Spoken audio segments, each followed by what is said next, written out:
আজই ডাউনলোড করুন আর এনজয় করুন আপনার পছন্দের শো। আমার দিদির বিয়েতে কোন রকম গন্ডগোল হোক আমি চাই না, এই কথাটা যেন মনে থাকে।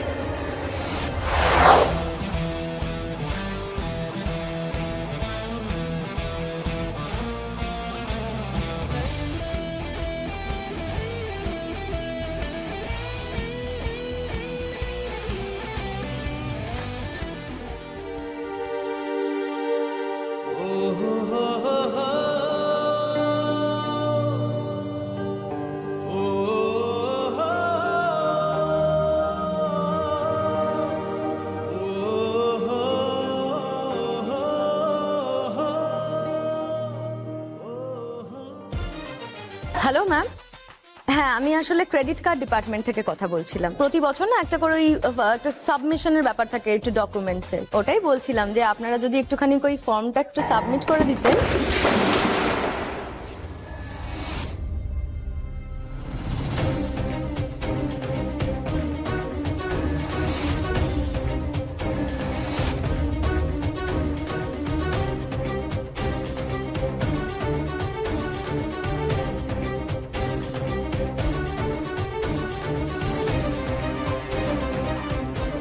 উজি এটা কি করলি?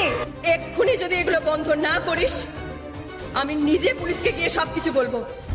আর এই যে তোমরা, তোমাদের না বারণ করেছিলাম আমি, বারবার বারণ করেছি আমি নিজে। পুলিশ এসে তোমাদের অ্যারেস্ট করে নিয়ে গেল, তারপরে তোমরা একই কাজ করছো। আর কতবার একই ভুল করবে তোমরা? হ্যাঁ? আর দিদি, তোকে না বারণ করেছিলাম আমি, তুই আবার এখানে চলে এসেছিস। বারবার করে বারণ করার পরে এখানে এসেছিস। এই যে ভানুদা, তোমাকে বারণ করেছিলাম তো আমি, কোনো জ্ঞান বুদ্ধি নেই তোমার? কেন ডাকো আমার দিদিকে বারবার তুমি? কেন ডাকো? আমি ডেকেছি তো দিদি নিয়ে এসেছে, জিজ্ঞেস কর। একদম বাজে কথা বলবে না ভানুদা। তোমরা ইচ্ছে করে আমার দিদিকে দিয়ে এই সমস্ত নোংরা কাজ করাও, অন্যায় করাও। রিচা, তোর বোন কিন্তু ফালতু কেস দিচ্ছে বলে দিলাম। পুজি তুই চুপ করবি কি না?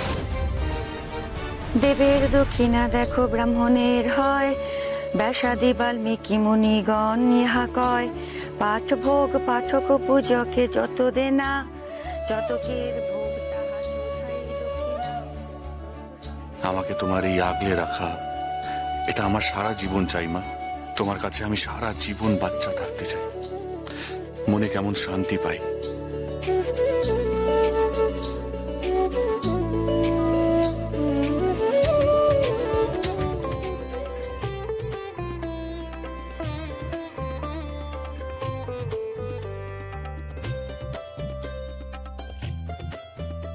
আমার দিকে এমন ভাবে তাকিয়ে থেকে কি হবে? ঘরে যে ছবিগুলো রেখে এলাম সেগুলো দেখেছিস তো? শোন না, সবকটা মেয়ে কিন্তু খুব ভালো। আমি কিন্তু ওদের ঠিকুজি কুষ্টি থেকে শুরু করে বায়োডাটা সব চেক করে দিয়েছি, কারোর কোনো সমস্যা নেই। এখন তুই একজনকে পছন্দ করলেই আমি ফাইনাল করে দেবো। একজনকে পছন্দ কর না বাবা, কর না। কি ওই মেয়েদের মধ্যে আমি কাউকে বিয়ে করতে চাই না। হ্যাঁ? কেন? এই যে এত পুজো করছি, মানত করছি, তুই ভালো থাকবি বলে, সুখে থাকবি বলে, তোর একটা ভালো বিয়ে হবে বলে, কেন বিয়ে করতে চাস না বলতো? তুমি চাইলে আমি একটা বিয়ে করতেই পারি। আমি চাইলে? আর তোর চাওয়া? তোর সুখের জন্যই তো। মা, সারাক্ষণ তুমি শুধু ভাইয়ের কথাই ভেবে যাচ্ছ না? মানে বাড়িতে তো আরো অনেকে রয়েছে, তাদের কথা কি তোমার একদমই ভাবতে ইচ্ছা করে না? না, মা তো আমার সুখের জন্যই। এই যে দেখ মা, প্লিজ এভাবে মুখ গোমরা করে রেখো না। আচ্ছা বেশ, আমি এই বিয়ে করতে চাই। হ্যাঁ? সত্যি? সত্যি তুই বিয়ে করবি? সত্যি বাবা? রিয়েলি ঋষি, ফ্যান্টাস্টিক আইডিয়া। বাবা নিশ্চিন্ত হলাম, বুঝলে? মানে রোজকার এই পুজো ঘন্টা, মানে আমার ঘুম। আচ্ছা মা, একটা কথা বলো তো, যাকে আমি চিনি না, যাকে আমি জানি না, তার সাথে সারাটা জীবন কি করে কাটাই, এটা কি ঠিক? যাকে আমি দেখলাম না, চিনলাম না, কথা বললাম না, যার জন্য সবকিছু এলোমেলো হয়ে গেছে বলে মনে হলো না, যে মেয়েটাকে দেখে মনেই হলো না যে সেই আমার দিন, আমার রাত, আমার ভালো লাগা, আমার ভালোবাসা, আমার সবকিছু। এই তোর দাদা এসব কি বলছে? এই জেঠুমনি, হ্যাঁ, দাদা ফলিং ইন লাভের কথা বলছে। প্রেমে না পড়লে বিয়ে করবে না, প্রেমে পড়লেই বিয়ে করে নেবে। কি দাদা, তাই তো? এক্স্যাক্টলি। ঈশ্বর, তুমি সাক্ষী আছো। আমি আমার ছেলেকে কখনো প্রেমে পড়তে বারণ করেছি? বলো, করেছি? হ্যাঁ, আমার ছেলেটা যে ঋষি, ঋষি বেজায় বেরোসি, প্রেমে পড়তেই পারে না। আমি কি করবো বলো তো?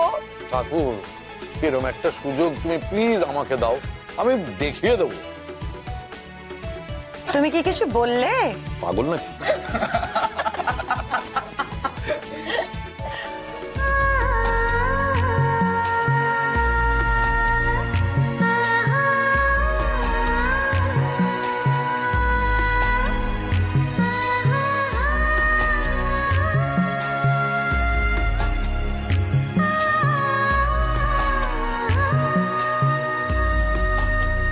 তুই আমার জিনিসগুলোকে নষ্ট করিস, তোর এত বড় সাহস কি করে হয় রে? হ্যাঁ, তোকে এখানে আসতে কে বলেছে? তুই বাধ্য করেছিস আমাকে আসতে দিদি।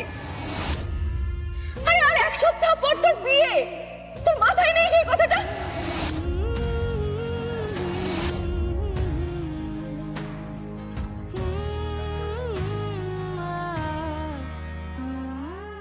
এই যে ভানুদা, কান খুলে শুনে রাখো, সামনের সোমবার আমার দিদির বিয়ে, ভালো ফ্যামিলির ভালো ছেলের সঙ্গে।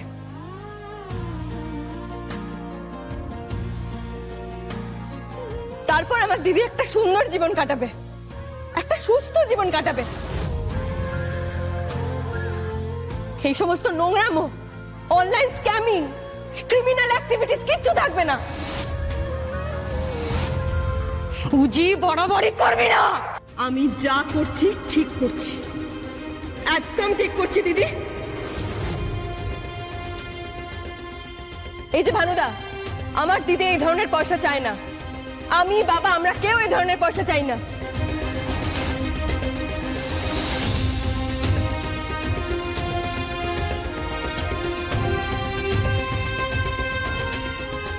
আমার দিদির বিয়েতে কোন রকম গন্ডগোল হোক আমি চাই না, এই কথাটা যেন মনে থাকে।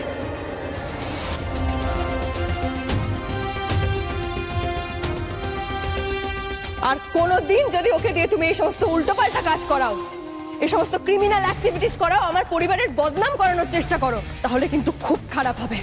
নিশা, তোর বিয়ে